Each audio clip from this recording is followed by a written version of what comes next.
Serum institute के CEO आधार पूनावाला ने बताया कि उन पर भारत में वैक्सीन की डिमांड को पूरा करने का काफी दबाव है। उन्होंने द टाइम्स को दिए एक इंटरव्यू में कहा कि कोरोना वायरस महामारी की दूसरी लहर का सामना कर रहे भारत में वैक्सीन की मांग को पूरा करने को लेकर उन पर काफी प्रेशर है। अंग्रेजी अखबार हिंदुस्तान टाइम्स के मुताबिक वाई कैटेगरी सिक्योरिटी मिलने के बाद उन्होंने पहली बार कोई इंटरव्यू दिया। इस इंटरव्यू में यानी कि जो द टाइम्स को उन्होंने इंटरव्यू दिया उसमें उन्होंने बताया कि उनके पास भारत के सबसे ताकतवर लोगों के फोन आ रहे हैं जो उनसे कोविशील्ड यानी उस वैक्सीन की डिमांड कर रहे हैं जो ऑक्सफोर्ड और एस्ट्राजेनेका कोविड-19 वैक्सीन है जिसका उत्पादन भारत के सीरम इंस्टीट्यूट में हुआ है। 40 साल के इस उद्योगपति ने कहा कि उन पर यह प्रेशर इस कदर बढ़ गया है कि उन्होंने पत्नी और बच्चों समेत भारत छोड़ दिया और लंदन चले गए।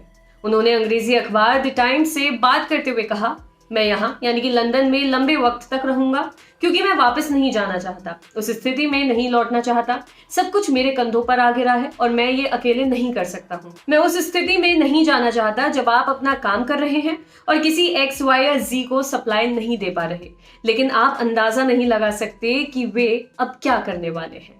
उन्होंने कहा कि लोगों की अपेक्षाएं और आक्रामकता वाकई अभूतपूर्व है। सबको लगता है कि उन्हें वैक्सीन मिलनी चाहिए, लेकिन वो ये नहीं समझ रहे हैं कि ये उनसे पहले किसी और को क्यों मिलनी चाहिए। अपने इंटरव्यू में उद्योगपति ने इस पर भी इशारा किया कि उनका लंदन शिफ्ट होना इस बात से भी जुड़ा है कि उनका बिजनेस प्लान अब भारत के बाहर भी वैक्सीन का निर्माण करना है।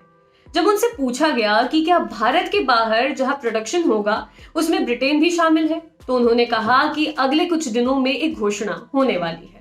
अखबार के मुताबिक जब जनवरी 2021 में ऑक्सफोर्ड एस्ट्राजेनेका वैक्सीन अप्रूव हुई थी तब सीरम इंस्टीट्यूट ऑफ इंडिया ने 800 मिलियन अमेरिकी डॉलर लगाकर अपनी सालाना कैपेसिटी को 1.5 बिलियन डोज से बढ़ाकर 2.5 बिलियन डोज कर दिया था और अपना भंडार 50 मिलियन डोज कर दिया था।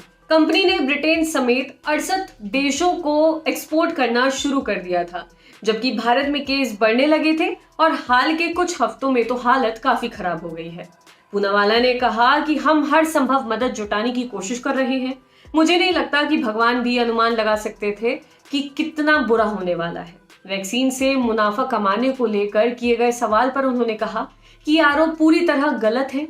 कोविशील्ड अभी भी इस ग्रह पर सबसे सस्ती वैक्सीन है, दाम बढ़ने के बाद भी। उन्होंने कहा, हम अपनी ओर से बेहतर करने की कोशिश कर रहे हैं बिना मुनाफाखोरी किए।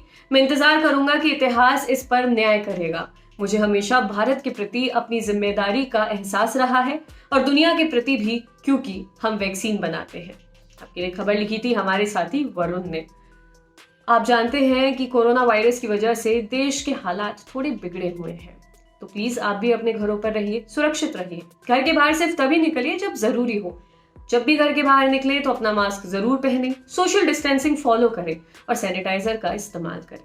और हाँ, अगर आप कोरोना वायरस से रिकवर कर गए हैं तो प्लीज प्लाज्मा डोनेट कीजिए। देखते रहिए दी लल्लन टॉक। शुक्रिया।